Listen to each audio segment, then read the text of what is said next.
Wow. Hey, good morning, people. Good morning. Boy, I'm surprised that it's completely black here. Yes, good morning, good morning. Good morning. This is Spirit Journey. Wow, the lights. Want to try to move more in the light here. Yeah, this is Spirit Journey. And I'm out and about with Lavi. Okay, I'm going closer to the light so you can see me a little better now. Yeah, see, you see me. Yeah, this is a dark street. You see, there I am. Good morning, good morning. Good morning. Yes, good morning. Today is Sunday, February 23, 2025, and the time is now, let's see, oh, it looks like 5:30. Hey, good morning. Yeah, your camera's not broken. There's not a lot of light right now. I'm trying to position myself so you can see me a little better. So I apologize for that. Yeah, to try to find more light. It's going to get brighter and brighter. Yeah, it's sunrise would be like a half an hour, but the sun will come up. The sunlight will slowly start to get brighter and brighter. I see the sky in the east is getting brighter and brighter. Yeah, I can show you that when I get further down the hill. Yeah, I'm sorry about that. Yeah, your camera's not broken, so you can see. You can see the yeah, some of the houses have the street lights. So yeah, it'll get brighter and brighter. Don't worry. Don't worry. Yeah, hello, Sunday morning here in Rwanda. Yeah, I woke up, got myself ready. I said, yeah, let's go out. Yeah, update. Yeah, I went to the vet 2 days ago. And yeah, Lavender's blood condition is getting better. There you go. See, I see me. Yeah, Lavender's blood work improved. I have him on a pretty much a vegan diet, but I did put some broth, beef broth, in his diet, in his food yesterday. I think it's helping decrease the blood fat in his body. Yeah, so his blood condition improved. Hey, niggas be. Yeah, this is like a moon.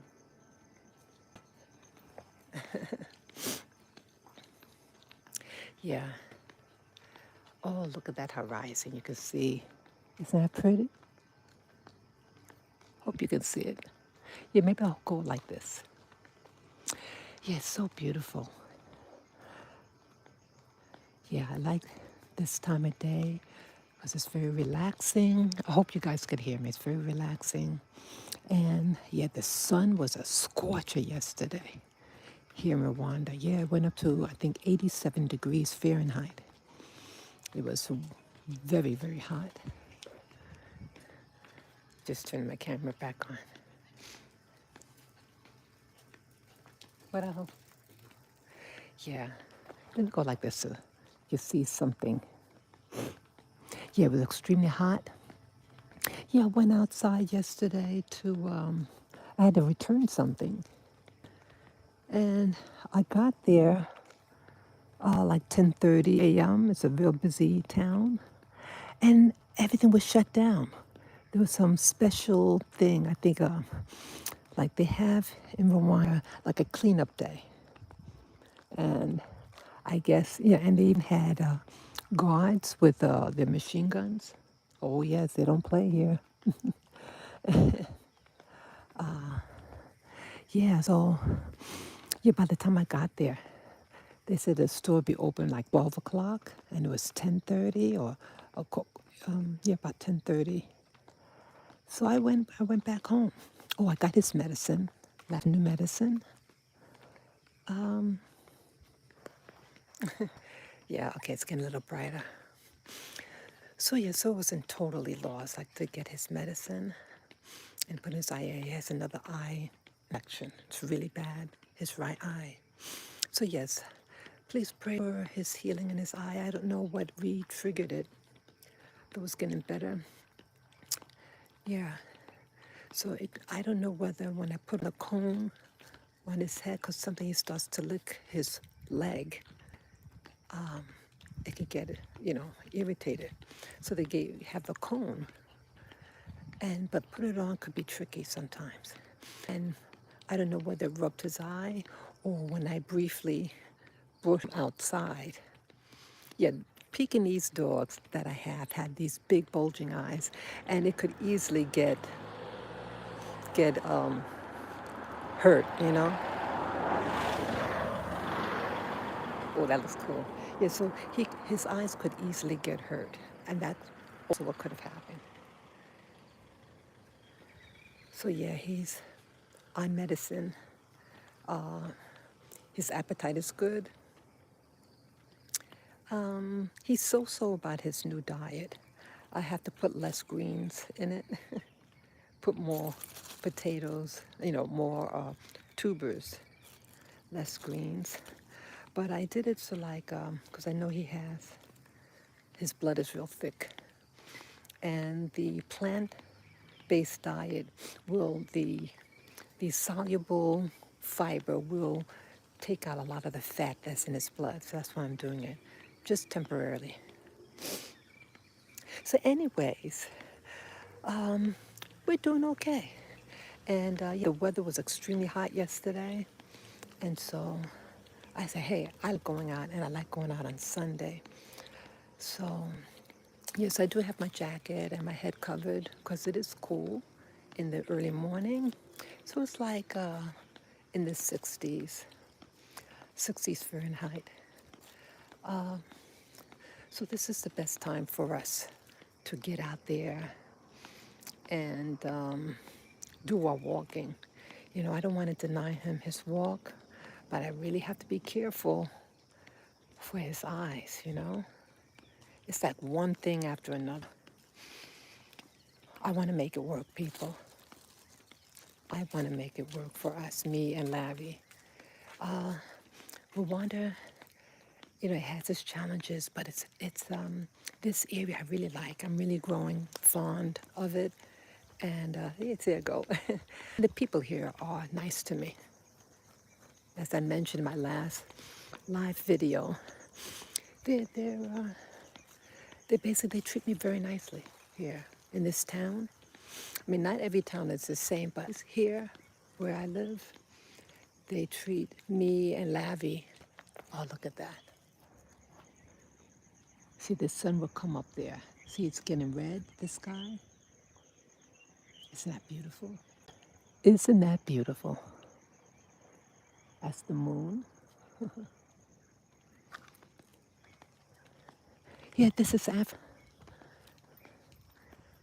is Africa. Some sections could be quite nice, and I like this area. I lucked out. I really am lucky to live in this area. If you want something rural, I can just walk in this other direction. If I want something more modern, hey, Labby, let's say hello. Come, let's say hello. Hi, Labby. Hello. Hi. You're the star. Okay. See, the sky's getting brighter. Yeah, this street has better lights. I love it. Yeah, this section here is very nice. And yeah, they treat me well here in this part of town. I really want to make it work here in Rwanda. I love to get land, but I want to live in the right area. Right area for me. I want something scenic. I fell in love with the north side. Where I always show you before. Oh, I thought that was the moon.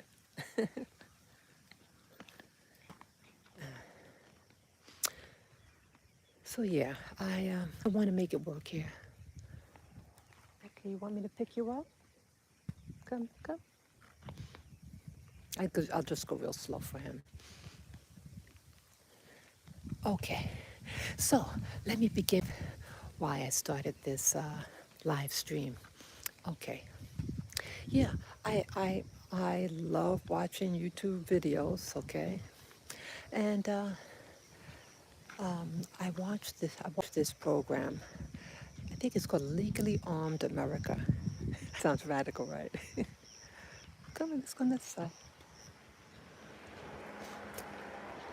I learned of his channel.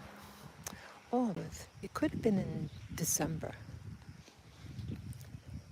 Oh, no, maybe it was in July. But either way, um, he's an American fellow. I think he's living in Louisiana. And as is the name of his channel, he's about your rights to carry arms, okay?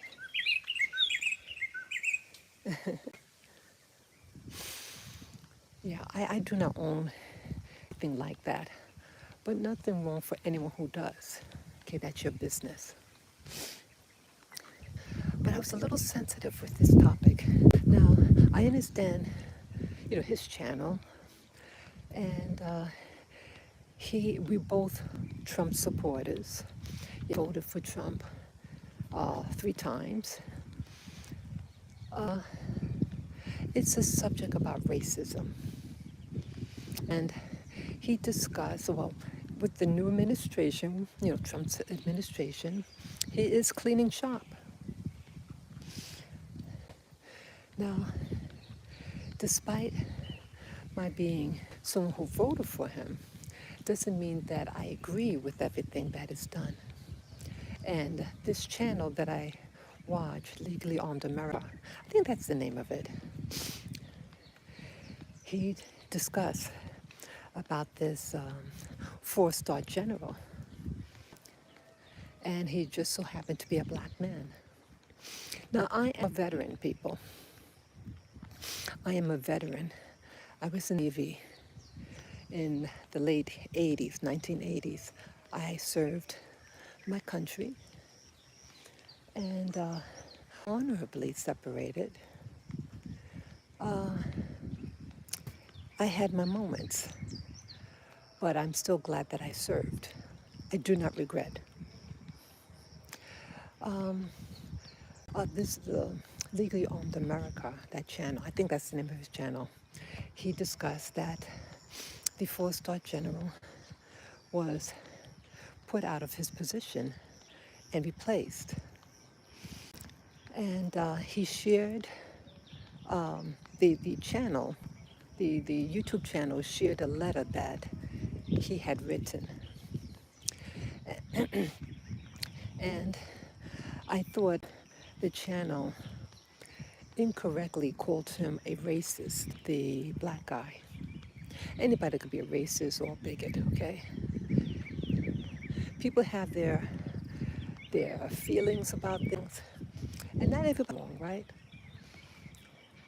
But I thought it was unfair to title the video that a racist general got fired.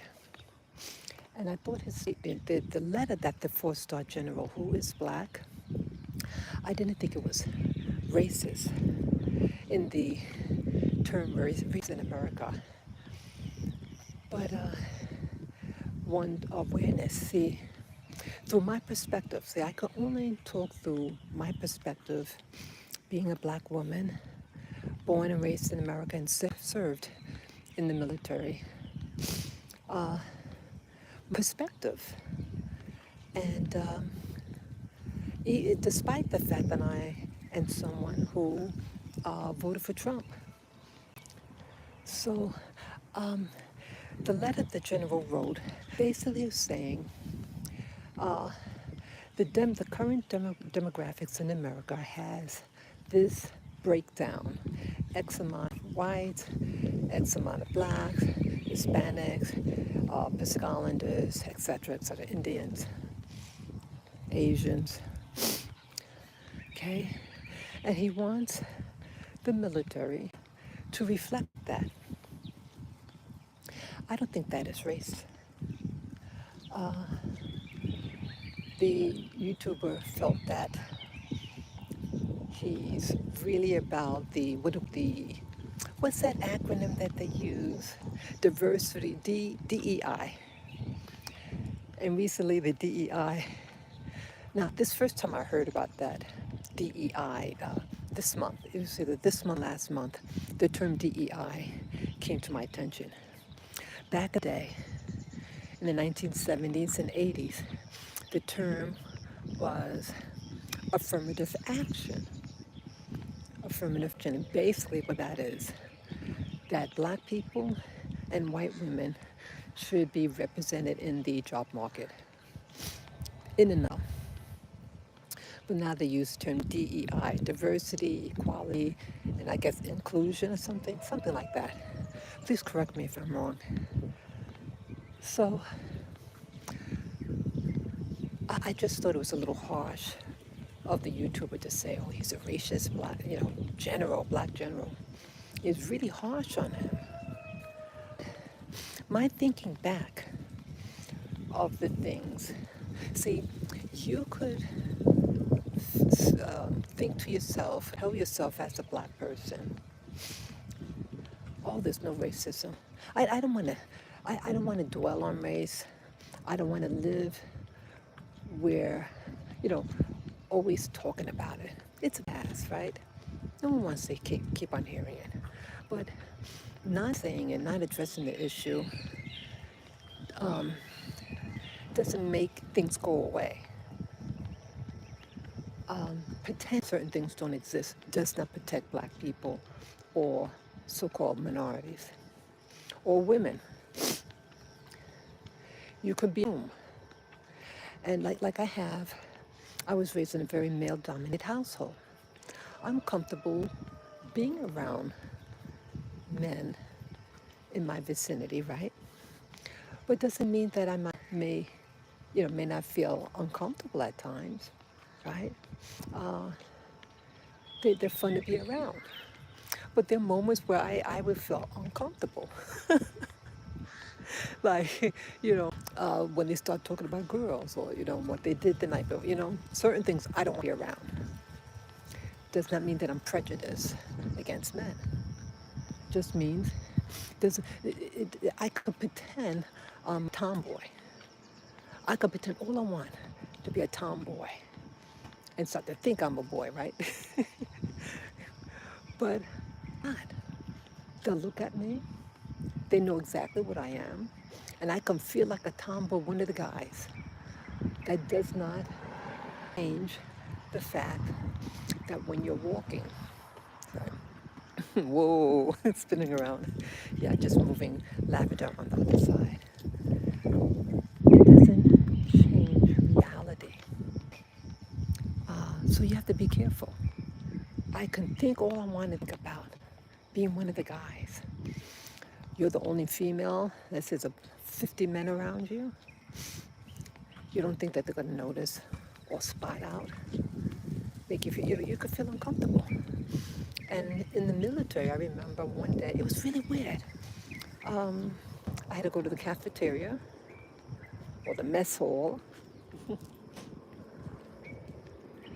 And then all of a sudden, I started feeling uncomfortable. And started noticing for the first time, I'm the only female there. Yes, there are females in the military. Okay? So I was playing.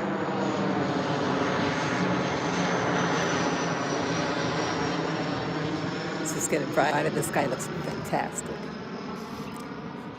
But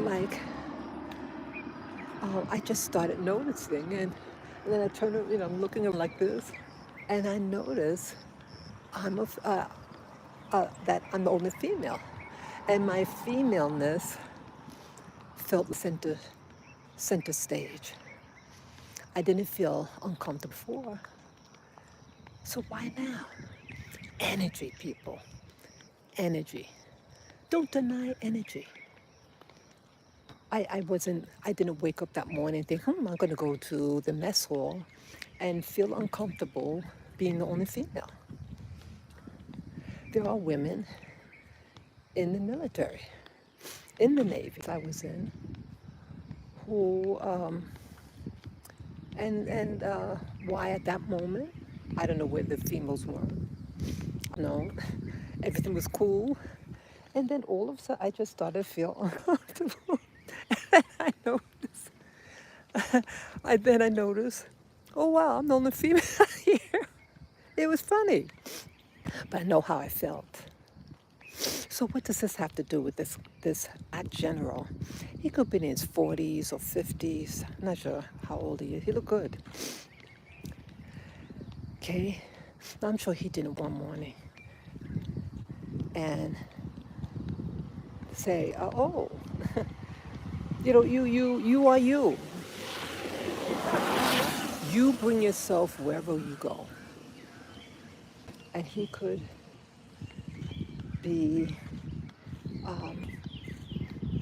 he could feel comfortable with being around other whites. And him being an officer means that even less blacks, as you go up the social ladder, even with my experience as a civilian, in the workforce, I'm retired. The further up you go on the social ladder, the less number of blacks or anybody of color. That is a reality in America, my growing up. So, okay, you want to go on?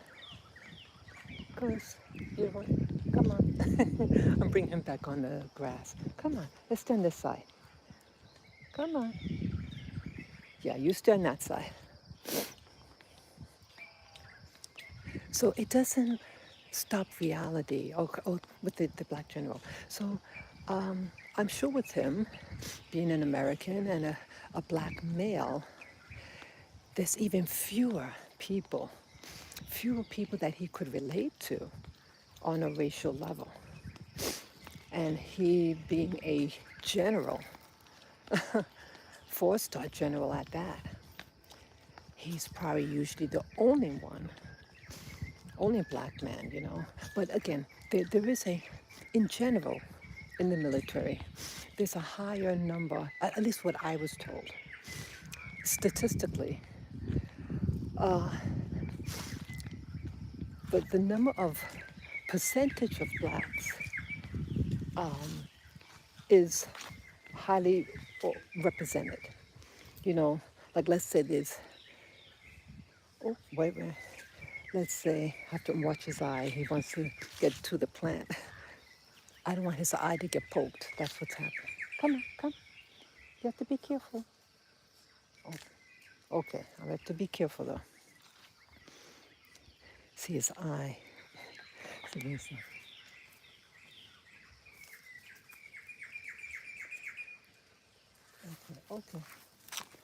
See, I want him to still be able to smell things, but I don't want anything to poke his eye.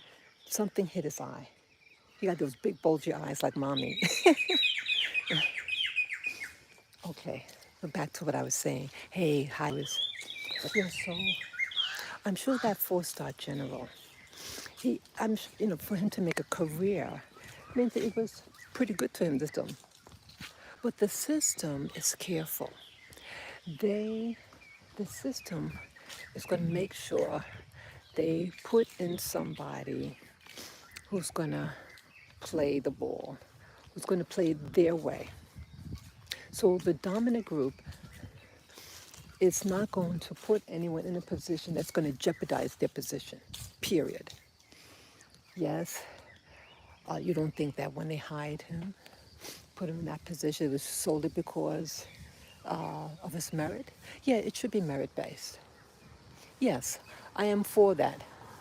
You hire somebody who can do the job. And it should be by how well you perform.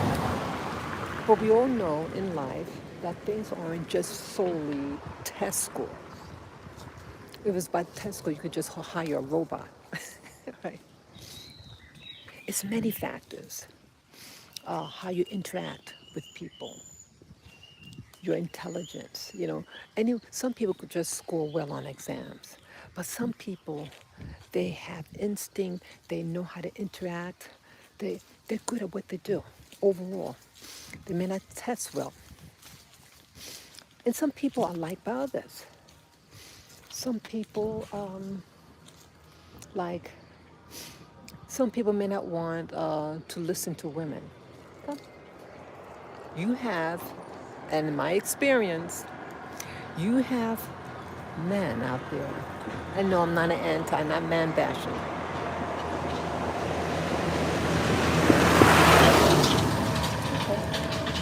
Not man bashing. But you have some men who don't like women in the military. And they don't want to listen to a woman either. What I hope. You have that. I'm not going to deny that. You have people in the military who have this a sickness. I'm thinking about this one particular guy. He was an older guy too. I was in my 20s, so he could have been early 40, 30s, 40. Mm. And he would get real uncomfortable. Then he starts talking about women, but pejorative. And he was sick. Or then I was alone in the room with him. So now he has to talk about black women. And he would say, I know this lady. She worked on my farm and she delivered her baby and went back to work in the field. What a nasty guy. Poor lady. This is the 1980s. So a lady's pregnant and you forced her to work after having a baby, delivering her baby, to go back in the field. See, it's to trigger you. And you have people like that. You have some nasty individuals. See, they're uncomfortable with themselves. And maybe I can only speculate. He's in the military. He thinks it's a macho thing. But when a woman is there, maybe it makes him feel like, hey, I thought only men were smart and only men could do a good job. And now this lady's here. What is it saying about me? It's what he feels about women and maybe himself. If he was a real confident male, he wouldn't be preoccupied. Hello. He wouldn't be preoccupied when a woman is in his presence. This was actually my experience. Weird guy. He was a reservist, meaning he worked 2 weeks out of the month. I think it was 2 weekends. What is it? 1 weekend every month and then 2 weeks out of the year. Something like that. Yeah. So here he's on his 2-week stint. And even that was too much for him. Yeah, the other lady, we had a lady in the room too, that I worked with in that room. And then she told me about what he was saying too. So we like comparing notes. Well, she did the talk. I didn't tell her what he said about the black lady. Yeah. Yeah, he was a weirdo. So you have men, individuals, even women may not want to listen to a woman. But you have some people who will not, despite their grades, they could have all A+, but it doesn't mean that they're going to do the job well. And you have some people, they will not listen to a woman, despite if she scored a perfect score, So when you're a person that's hiring, you want to get the smartest person, but who's also going to fit in? Are they going to fit in? Are they? So you think all these things in history is because of a test score? No, it's a lot of factors. Another experience I had when I was in the military, I was in school, like after boot camp, you go to your, what you call A school. And my job was instrument man. It deals with calibration. And so I went to school with this, for this. It's in Great Lakes, Illinois. Great Lakes, Illinois. And I came in as an E3 rather than an E1. It goes from, oops, okay, yes, I go poo poo. It goes from E1, I think, to E9. I could be wrong, could be E12. I forget people. But I came because I had college credit. Good boy. Let me just pick up his poo poo and put this down.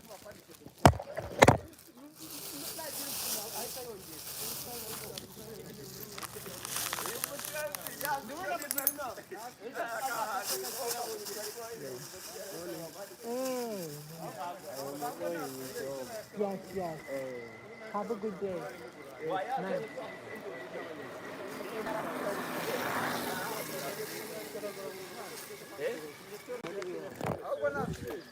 Sorry.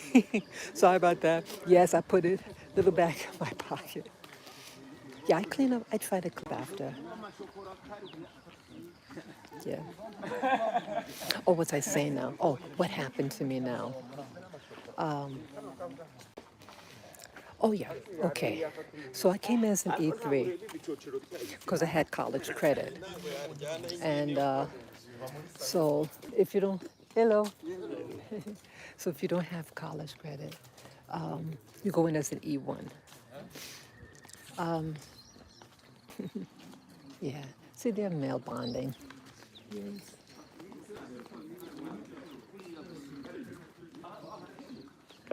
So I hope I got that. So yeah, there's some male bonding, and I like that. I like that. But some things I know don't crash the party. They're all men, and they want, they want to bond. I think that's a beautiful thing. I think it's beautiful for men to bond and do things together. And again, I had a lot of brothers. I had a lot of brothers, and I like being around them. So when I'm seeing a whole bunch of guys like that talking, it reminds me, hey, it reminds me when I had brothers, and I like being around, hearing them talk and everything when it was decent conversation. Nothing wrong with that. Okay. So, back to what happened to me when I was in the military in the 1980s. Yeah. So my schooling was in 1988, and okay. So I came as an E3, and I was instructed because everything's by rank, meaning what level you are. You're E1, E2, E3. I was E3. So I was the highest level. And everything's about rank. You don't think military is about rank? Everything. That's why you wear a uniform, because you want to know what your rank is. Everything's about rank because it's by, just move him away from the car. Yeah.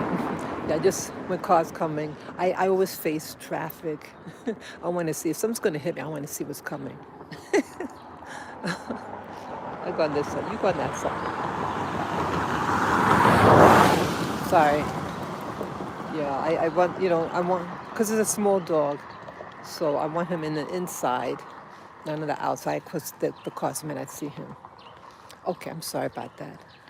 So, so everything's about rank, position, and who is to do what. The person who's senior is the person in charge. Period. It's not merit, it's what is. Right? So, this, as I get distracted, people, I'm sorry. So, we had a teacher. He was a young guy.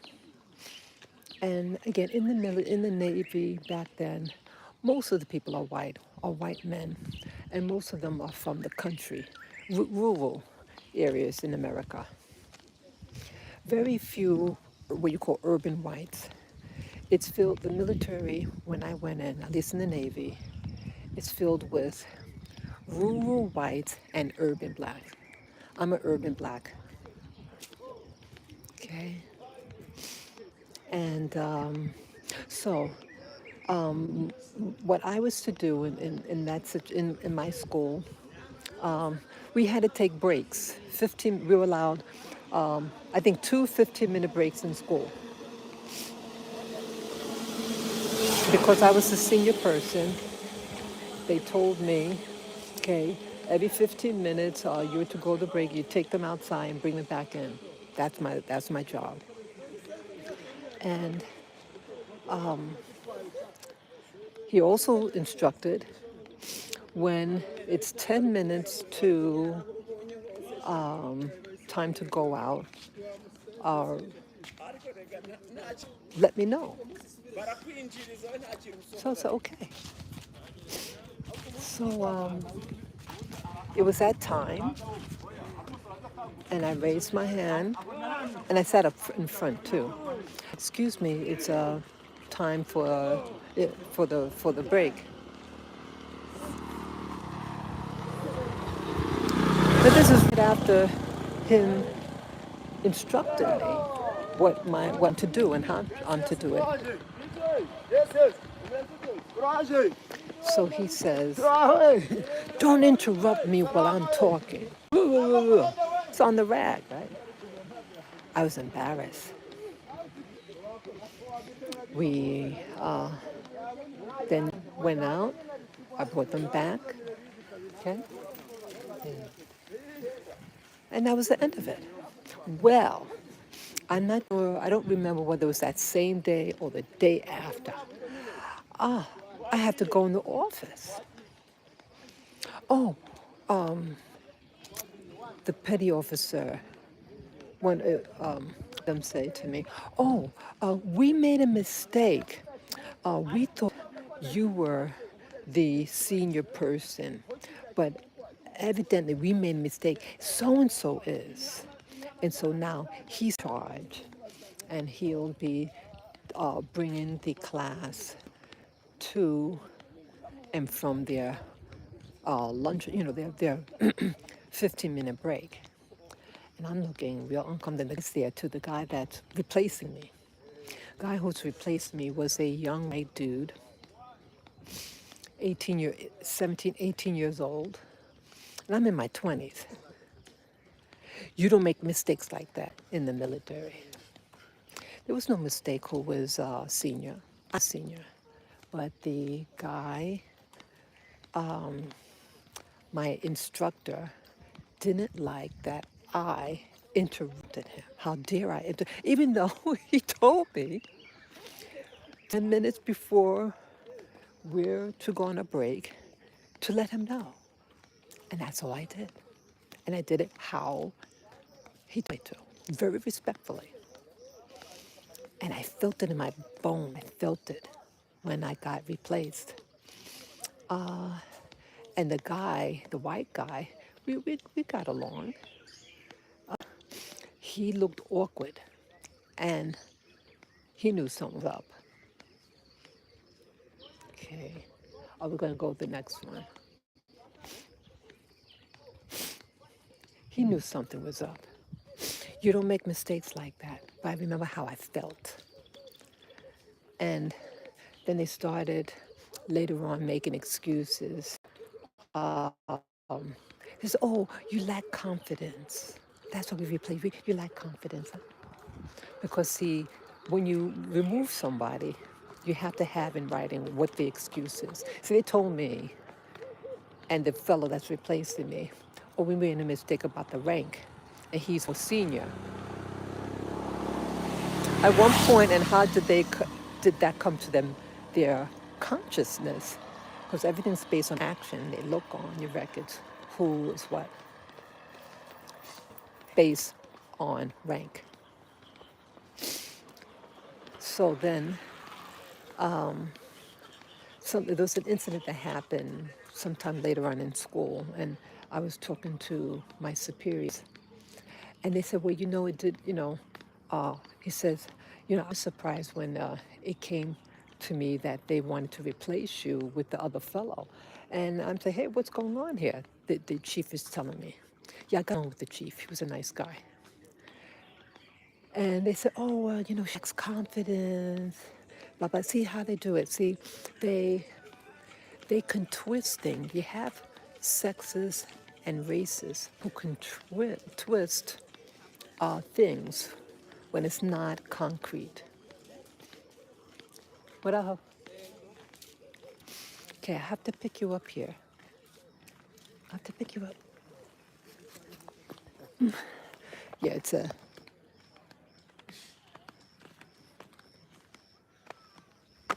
See, we got a lot of that in in Rwanda. It is for the water drainage. Okay, so I can walk you here, back here. Okay.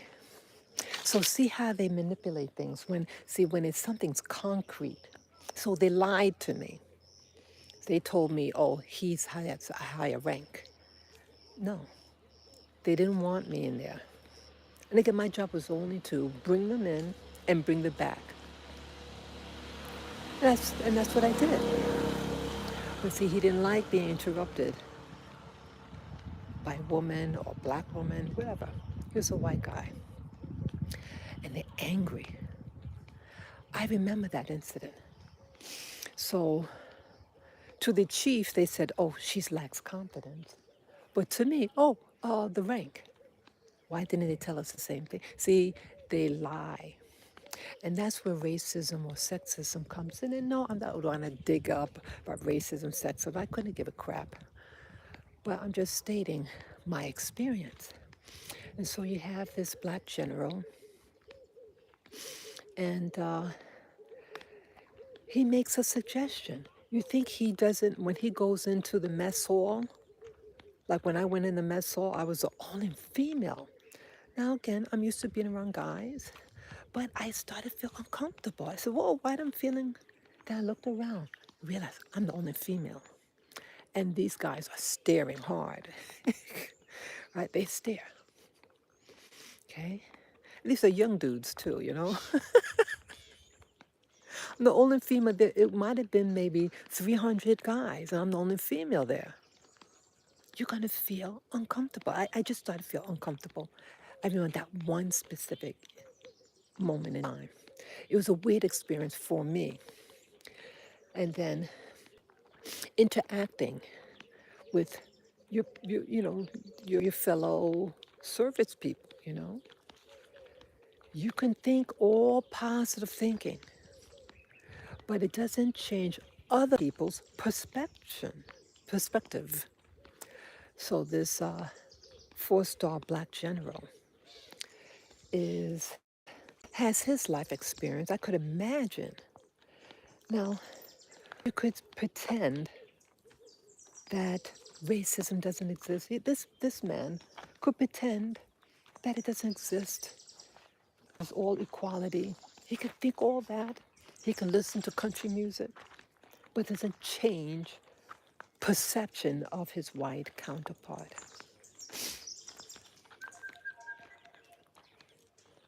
It doesn't change. When he goes to that mess hall to get something to eat, officers eat at separate quarters. So it's even fewer black officers in the military, especially when I went in. I'm sure now it's a little more, but the reality is that it's less. Let me tell you the thing that I remember. Again, my experiences, and I used to live in the West Indies. Right after the military, about 5 months after I got out of the military, I did go to the Caribbean to live. And I met this family there, And the daughter had a boyfriend. black dude. They were younger than me. I was like 27 at the time when I arrived there. They like might be 22, no, 20, 25. Hey, yeah, yeah, they were younger than me. And the guy was in the military. He was an officer, um, but I think he did like a reserve. Like he was an officer. He was oh God, how could I forget? I think like the first, oh God, a lieutenant or something like that. But entry level officer. And I'm sorry, I got distracted there. Um, so one day, yeah, he went on his 2 week stint at his command station. And again, the officers, they eat at a separate, they don't eat with the regular people.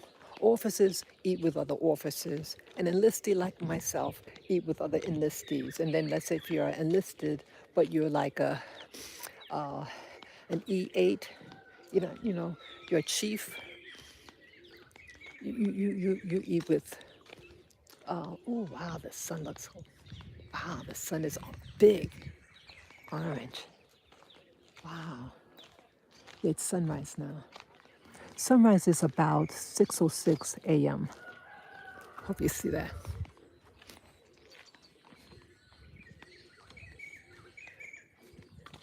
Sorry, see, I have to keep my eye on my dog too. Yeah. So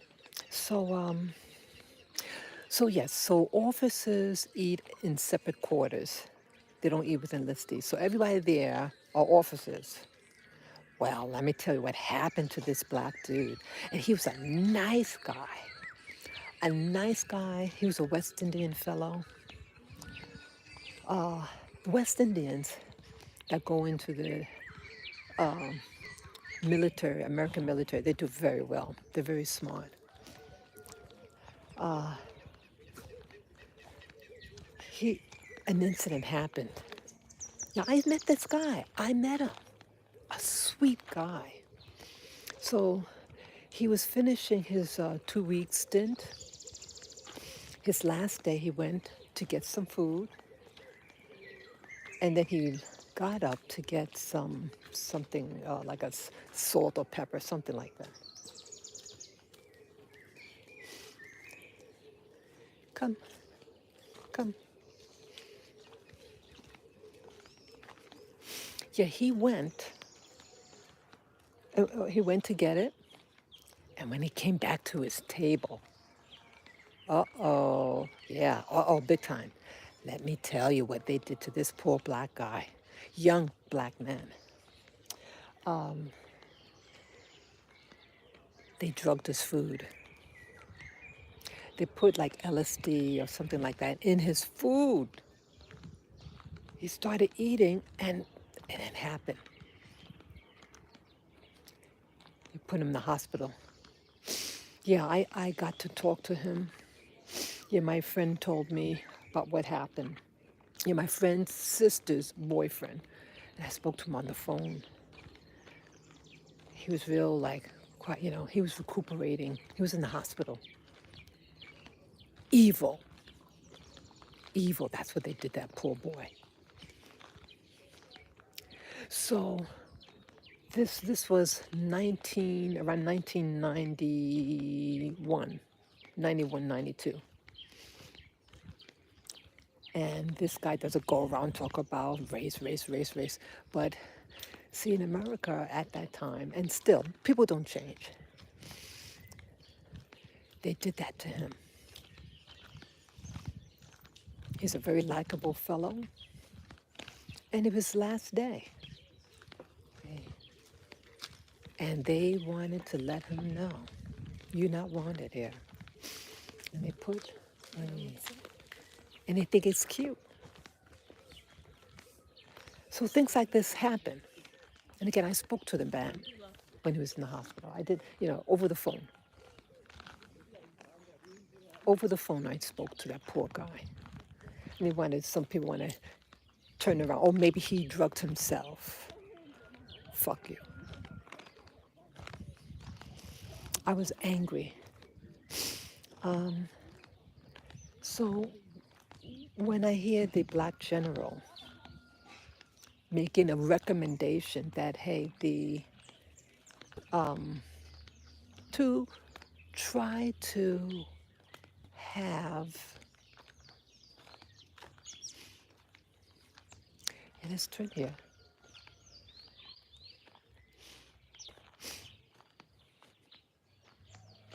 Okay. Oh, we're going to go down. I'm going down this way. Try to have demographics, the American demographics, to be reflected in the military. I don't have any problem with that. I have no problem with that. I feel to call him a racist is, is a strong word. To desire something that's more inclusive. Now, again, this four-star black general, I'm sure he witnessed a lot of things as a black man.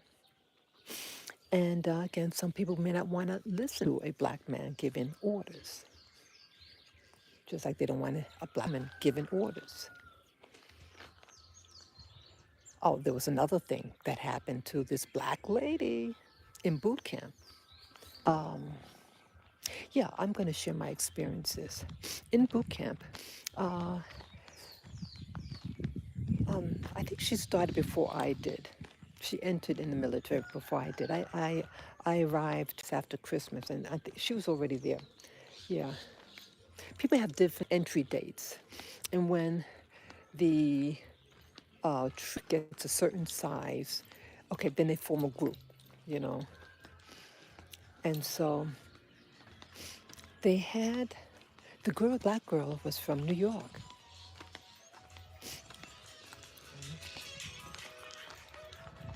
And she was made like a leader of our, like I guess you could like a leader, like what I was in school. So in any group situation, always have someone in charge. I mean, like to say, okay, guys, okay, we have to do this now, that, something like that. It's based on rank. Okay, and so what happened? I'm just looking at my dog. No, no, no, no, no. Come. I'm sorry. Come. So what happened? Come, Elave. So what happened, guys? Gals. It's a New York thing when you say guys, it means male and female. Okay, but I know people can be offended at that. No offense was intended. So either way, no, come on, baby. So what happened to this girl? Now she's in New York, and she was in charge. And I had no problem with her giving direction. Yeah, she just, okay, we have to shower, we have to muster at such and such, things that, I had no problem. I thought she did it very well. No complaints.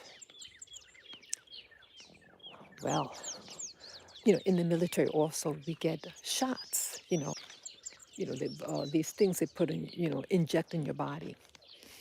Yeah, everything is meticulous. Everything is exact.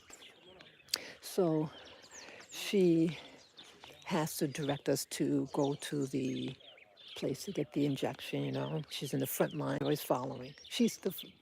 You always following somebody. So she's up front. Oh, but something happens. So okay, she's the first one to get the shot. And shortly after, her eyes got glassy and she started laughing. Uncle, like, like she's drunk. What the hell? Everybody's like looking. They drugged her. And conveniently, they removed her from her position. It happened, it wore off, whatever they get, wore off. And then they conveniently, when we got to the barracks, they said, so-and-so is now leader. White girl, young white girl. And she's like looking like, What's going on? She did a beautiful job, too. She did a beautiful job. But what happened? There was no explanation, but we saw what happened. So this was in 1987, and this happened to the black girl. They had, see, they're sneaky. We all witnessed what happened. I witnessed what happened. And they're real quick. The system is real quick. Yeah. So like the other black fellow, it's an officer, they drugged him, they drugged the black girl, and then they conveniently pull your position. Your rank, not your position should not be taken away. Something happened. Then it faded away. By the time we got to the barracks, whatever would happen, and you're gonna punish someone because the drug interaction that you gave us or gave her. Or another thing that happened, there's still this same command in boot camp. Yeah, I didn't like my CO. I felt it was I felt he was biased, even though he's married to a Filipino and he got a Filipino child, baby with the lady. They still don't like black people. I felt. Oh, and the co-commandant officer was a black female. So what happened? We're marching, and again, when you're marching, there's always a leader, someone up front. So he says, the white commanding officer says, "What's that black girl doing up in front?" She was also very tall too. So the black commanding officer, the co-commanding officer, female officer, says, "Oh, you mean the woman surrounded all by those white people?" She twisted around to point you like why are you pointing her out? She's up in front because she's in charge. He didn't like that the black female was in charge, was senior. And it's not his command, his troop.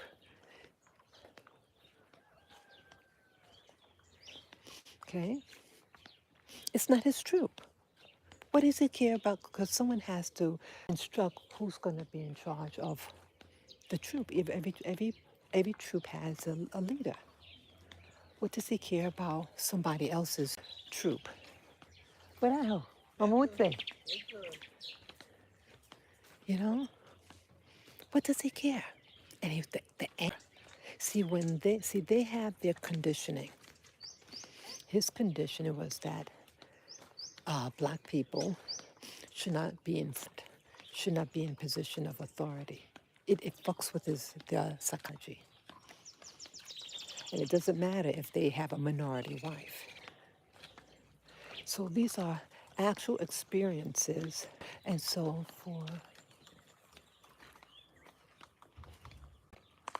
okay, I'm going up this hill now. Okay.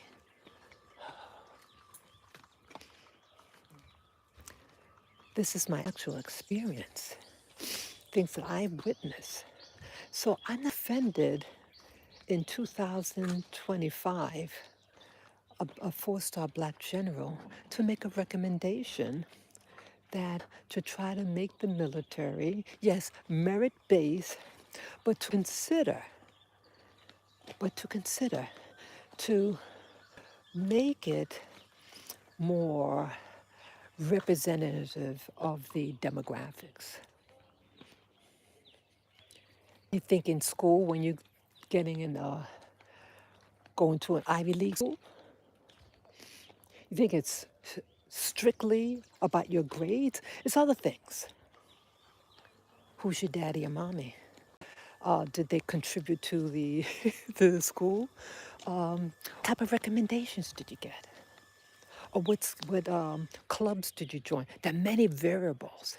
It's not strictly grades. A lot of things are considered. And the black general four-star general. I'm sure he didn't walk around in life saying, I'm the only one, but I know. I mean, I can speculate based on my experiences and what things he might have experienced. And that when he goes to the chow hall, when he goes to sections, what is he gonna, how is he gonna feel? You think going to dances, clubs, there are not a lot of black women of his caliber. You think there's a black female officer? Not that many. And again, you, so what's available will most likely be a white female. And they're not gonna like that. The white guys do not like black men with white women, especially back then when I was in. I was also having experience. I was in school, a school in the Navy. It was in the summertime. And there was an incident that happened. And I went out to lunch with this person, a man, young man, who we were in school together. He was with my friend. He was with my friend the night before, But something happened. Well, so me and the guy are talking. We went off the base to talk because my friend was missing. Yeah. My friend was tried to hurt herself. She had gotten bad news from home and she was cutting herself. And someone told me about what happened, so I went to rescue her. Okay. I don't make up these stories. I don't even have to make up these stories. So what happened? Come.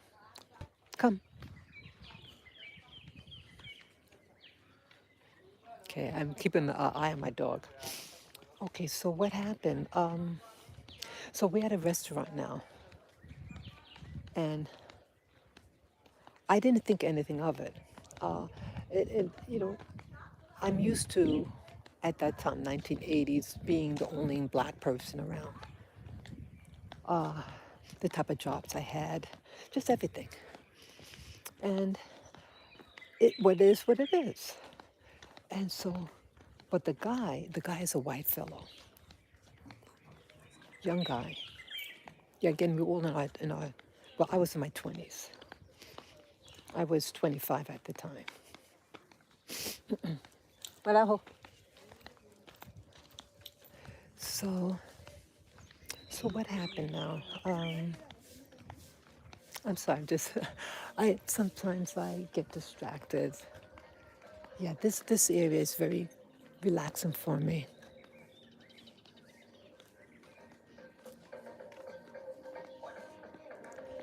It makes me feel good coming here. So I sometimes get kind of into the environment. That's all what's happening. Okay, so we're at the restaurant and it's daytime. And then the white dude starts to feel uncomfortable. Okay, everything was cool, and then uncool. Then he blurts out. He says, if my grandpa was here, see me talking to a black woman, he'd be upset. Why does he need to tell me that? Everything was cool before. He's not my boyfriend. He was with my friend, but now I have to discuss tell what happened to my friend, my female friend. So was there anything romantic? But again, awareness, people, awareness. He became aware at some point that I was a black female. And we're just sitting at a restaurant. And we're in America, so we're in our uniform. I think we're in our uniform. I forget now. I forget now. We could have been in uniform. See, I don't even remember now. But either way. So they're going to judge somebody who's sitting, and if they're in their uniform, because I'm a, because what I am and what he is, we can just sit and talk. This is what happened, people. He became aware because something seemed different. Maybe someone looked at him funny. I felt comfortable. I I couldn't give a shit. I I didn't notice anything. I'm always usually the only person of color. So I'm talking about awareness. And if this young white dude could all of a sudden have an awareness, because what I was, and I was the only person of color at that restaurant. So it can easily happen to a four-star general. And in his experience, he could feel that, hey, I noticed, but he said I could have, because I'm aware. Let me put this phone down.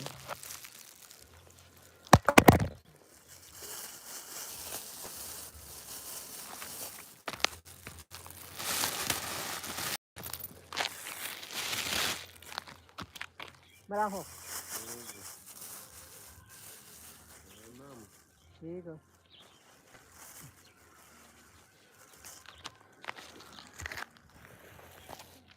Sorry about that. Bravo.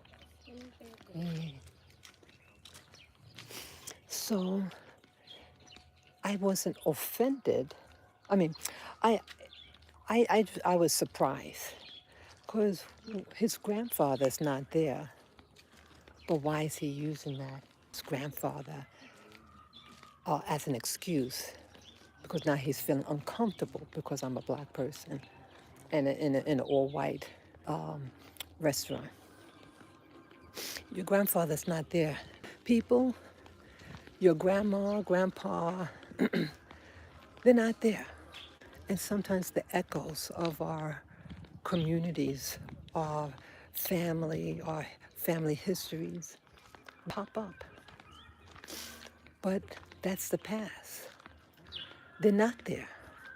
And you think in history people uh, interact with one another? Life is. What I hope.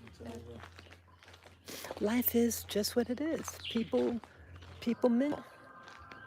But see, the echoes of society, the echoes of life, it's like a ghost in my head. So even when our grandparents or our community leaders aren't there, you still feel their comments. You still feel that you still feel like they're what? They're not around. You'd be surprised what people do when their family, their community is never. People want to have fun. People, yeah, I went through that road. Okay. People want to explore. People want to explore. People want to travel. And sometimes our grandparents could be wrong. I'm not a bad person. But see, his grandpa was taught lies about certain people. I'm black. What am I gonna? I'm gonna, what? Take your land away like what they did to Indians? I'm homeless. But that fear was still there. That fear factor in that white guy. And again, I'm not dating him. We just so happened to be. We had to discuss an incident that happened off base. We keep things on the down low. Didn't want him to know what, I didn't want to say what happened in front of people.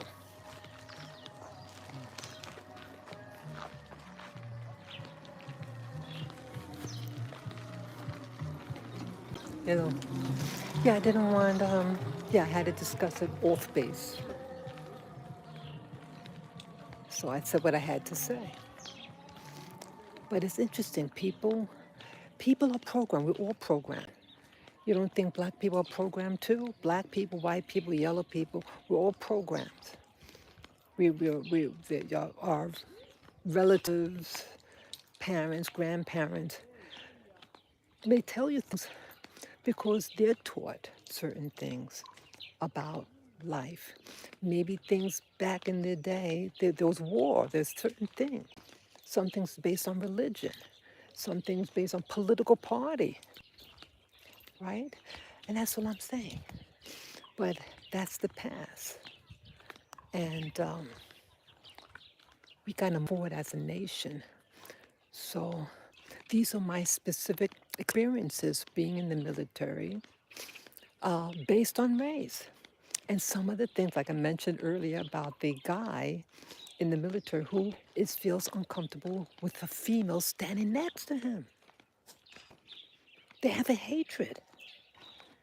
They don't feel women belong. Okay? These are actual experiences.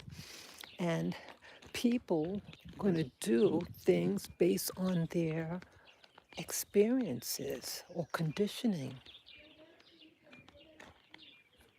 Okay, we're going to just go through here, then we're going to go home, okay?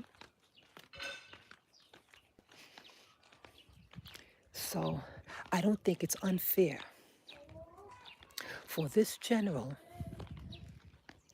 and his experiences. You can deny, feel, oh, we're all equal. No, we're not equal. For him to want the military with but merit, he said, a merit-based system, but to consider demographics. Why aren't there certain positions? Because of racism and sexism. I experienced it. So we don't want to, and yes, I did vote for Trump 3 times, all 3 times. I'm not against merit. But do you know that some schools, because of what your gender or race or religion, if you're part of a religion group, they pad on the numbers. Okay? And remember, other group, they give you less. I've experienced these things. So some things can protect, rank. But when you say merit, how do you determine who's the best candidate? If it's just by numbers, when numbers could be fudged, or some tests are culturally biased, SAT scores. The more that you're connected with the power group, the more more competitive you can become. But if they don't want you to be affiliated with a group, like if you live in an area and so you start to learn culturally the way they think, the way they ask questions, the way they write questions, you're understanding. You think here, I don't speak the same language. And so communication, so we might express things differently. And they're the same race as me, but I don't speak their language. I wasn't here. So even in communicating, even when someone is speaking English, they may not communicate the same way. And we have a different way of expressing ourselves. And you can have a confusion. It's everything. And so I don't want with the Trump administration to go to the far, far right. And they say, oh, merit, 100% merit based. Thing is strictly by the grades. Everything is taken in consideration. And if you're part of the power group, you want to keep that power. You want to keep the rank. You want to keep your numbers. And I think the YouTuber that I'm discussing, I forget, Legally Something America. Now, I like his channel. He, what people would label a far right. You know, he's a white man, oops, like in his 40s. He has a wife and child. And he believes in, in the, what's that, the right to bear arms. Yeah, Legally Armed America, I think it's called. I believe that. You should be able to legally have, to be able to protect yourself. I believe that. But it doesn't reality. What could happen to me in America if I was still in America? I'm still not protected.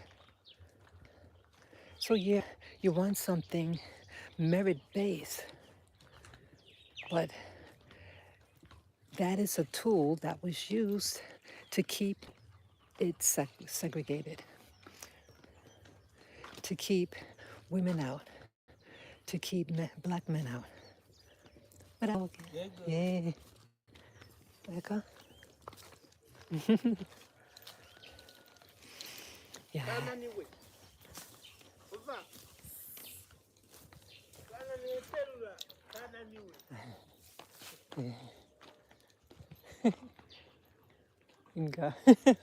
Bye bye, bye bye. Yeah, he's saying I don't know what he's saying. Yeah, I like the people here. Oh, yeah, I'm catching my breath. So I I hope I hope that YouTuber, I would love to talk to him. Yeah, he was so angry, that YouTuber, calling the black general, four-star general, a racist because he wants, he wrote something. And I see again, he read that of what the man wrote. I didn't have any problem with it. I had no problem with it. But he, as a white man, has a problem because the system is based on him as a white American man, as a Christian man. So it is unfair calling this person with much experience. Yes, he got fired, or I should removed. He was removed from his position as a four-star general, and they replaced him with a white man. And they don't want. I mean, outside of that letter, I get when the letter was written, but it's not like something he wants something freaky. He just said about different races, X number of, based on demographics. Women, blacks, whites, Pacific Islander, Native American, Asian, and Hispanic, to try to make it more inclusive, more represented. Because again, you walk around And you notice when, hey, how come I'm the only, only person like this? You wonder, come on, people, am I just delirious? You don't go in a room and you don't think, hey, where's me? There was this experiment done. It's with children's books. Children's books in America is based many times on, it caters to males, children's books. The male hero, the male protagonist, the main character, a male, okay? And a woman, a mommy, was to read her little boy a bedtime story. But I guess she wanted to test it out. So where the book said he, the mommy said she. And so now the little boy is just a little tater tot. And the boy started to get comfortable. Then he blurts out, "Mommy, where am I? Where am I? How come it's she? Where's he?" Well, the little boy had enough common sense. The mother is telling a story. And why is the mother reading the boy the story? Because to get connected.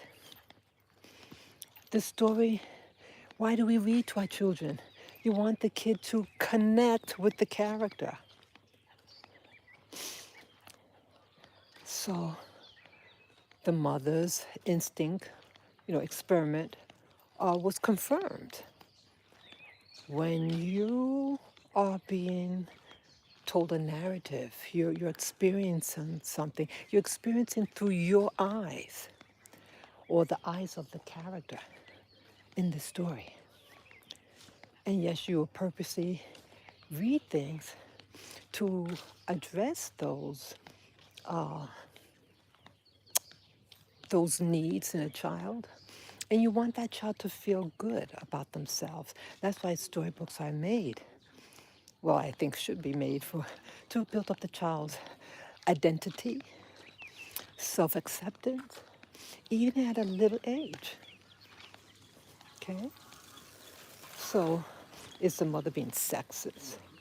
But what's happening, a lot of the books are sexist because they don't want women to see themselves as leaders, as people who can make decisions. It's always he, that what he can do. And you start to wonder, okay, I'm not a he. So you start to wonder, where are you in this story? Because you are to learn from the character. And so that character, when it's a little tater tot means a little child, okay? A little child, little 5-year-old, 4-year-old, 3-year-old, 2-year-old, right? You're trying to develop the child's identity and abilities with to connect in life. That's all. And so the kid in his wisdom, "Mommy, where's he? He. Yeah, it's my kid." Because the books are designed with him in mind. You go to certain schools, they encourage the male to be more outgoing. They encourage sports with men. With boys, I said boys, young boys. They want to develop competitiveness. How do you do that? Sports. They want men to be competitive, especially if you're developing the male to protect their community, go in the military, right? Am I wrong? Yes, you want a sense of the ability to be competitive because you have to assert your dominance. Okay? But I notice they don't do that for women, with females, young females. They usually gear the female to be domestic oriented. So they have things like uh, things for the hair, to comb the hair, or comb Barbie's hair, jump rope. So something that's not geared for, it's just to keep you stuck at home, or cooking things. When I was a little girl, it was cooking. So it's not to expand their mind, to venture out, to be competitive. They want you to be passive. Now, if you live in a society where people are taking advantage of you, that's not good. That's not preparing that child for a win-win. I know I'm not a woman's liber, no, but I want a fairness.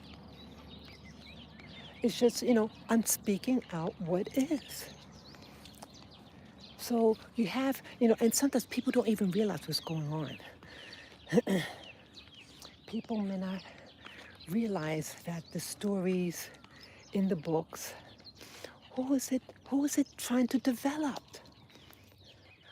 Who writes the curriculum in schools? What are they? Yeah, in America, you may have teachers. Most teachers in America are white female. But who's in charge over those females? Okay? Who writes the curriculum? She doesn't write the curriculum. If she wrote the curriculum, you have more leadership positions, but you don't have that. I'm just being realistic. And these things may not be conscious. The the conditioning may not be a conscious thing, but it's a program still. And so I'm just being realistic and understanding as when I grew up, some of the condition, I was highly conditioned to think a certain way, passive. It seems like when you entered high school, that's the age when I think that the pyramid went upside down. That about male and female, that they all of a sudden that the guys were treated better. They were treated like an intellectual. And the girls, they downplay. Like with sports. He's developed. He's developed mentally and physically. And more money is pumped into their activities. So the same thing would happen to women, and then it happens with races. You have a system. Let's say you learn about history. Well, whose history do you learn? And through whose eyes do you learn it from? Just saying. I'm not saying that it's good or bad. I'm just saying as what it is. Look at this. It's the sun. It's beautiful.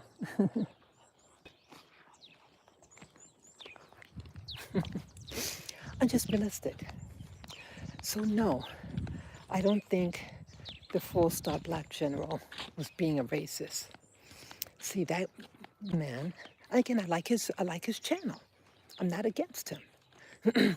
And I feel that the white male in America has a right to assert his position in life. Just like I think every black person, yellow, red person has a right to assert themselves and their culture. It goes both ways. Asserting oneself is about about self-acceptance. When you accept yourself, and respect yourself, you're so much, in my opinion, you're not so much about competitiveness. Competitiveness really stems about insecurity and how to maintain what you think that you're going to lose. You have a fear of losing something, or you want to obtain what you feel that you don't have. So, but I hope, and even now, I see things, I witness things, and I don't think the people who are experiencing it, I don't think they really realize what's going on. They're not developing everybody, and in particular, they're not developing the female to the same extent. There's a school, yeah, I'm not going to give names, whatever, and it seems like they have all these sports and competitive training for the male, but what about the female? Because they want to make you feel that inclusiveness, but what are you developing? You got a male and female in the same school, but who are they developing? Leadership, confidence, well-balanced body. If you have the female just at home sitting on her ass, she's just going to get fat, right? Why so many fat women? Because they sit on their ass many times. They're depressed and they eat a lot of starches. Yeah, she had fat guys too. But, when I go out here and I walk, like I'm slim, I'm considered slim. Okay? You see me walking. But who seems to need the exercise? They stay at home. And then you're going to get upset and complain being overweight. But you're not out here like I'm out here, right? You can take your baby and carry her on your back. That's how they travel with the babies here. The baby's on the back, get your ass up, strap baby, and go do your walking. You're going to get upset. But here, it's like in Africa, where I live now, the concept about, idea of beauty and it's not the same like in America. In America, it's all about, they shame body women. But you find in black cultures, like I lived in the Caribbean too, the women's size was not an issue. But sometimes I hear their concerns, okay? I hear what they're saying. And I get confused when I'm usually, again, the only female out here. Like right in front of the guys are exercising. There's no women out here. Once in a blue moon, you see them. Yeah, the 1, 2, 3, 4, 5, 6, 7, 8, 9. Okay, one lady's coming up. She's wearing a dress. So she's just maybe she's going to church or something. But exercises. I'm the only one out here. Why is that? I'm usually the only female out here getting off her ass and exercising with my dog. Okay? It frustrates me. Again, there are no chains on these women. I hope not. But there's certain social things. Women get pregnant.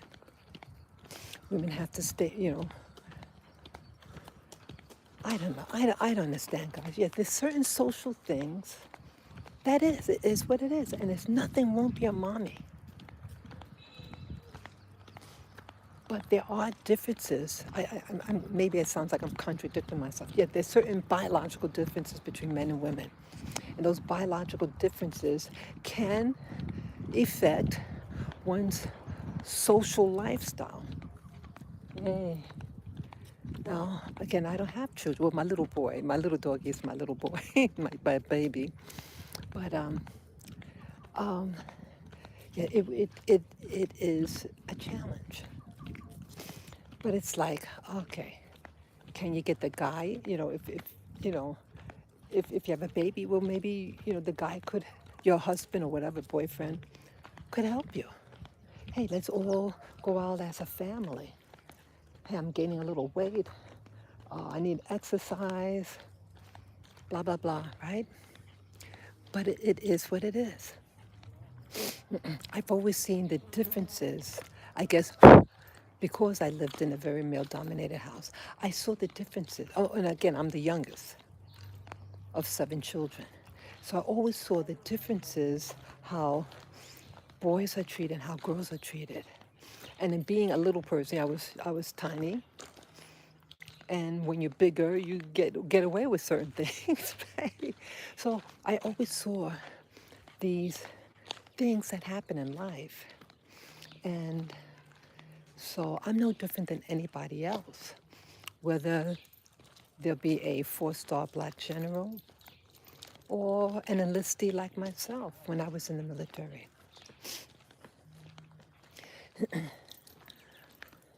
Life is what it is. I can't change. I'm not here to try to change biology. You know, certain people like certain things, period. There's nothing wrong with that. But the system is set. Okay, let me get my key. But see, the system is set, but it's set with someone in mind. Who's taking the helm?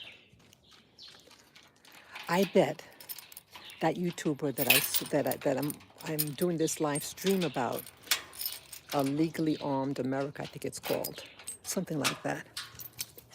Oops, just a moment, baby. Just a moment.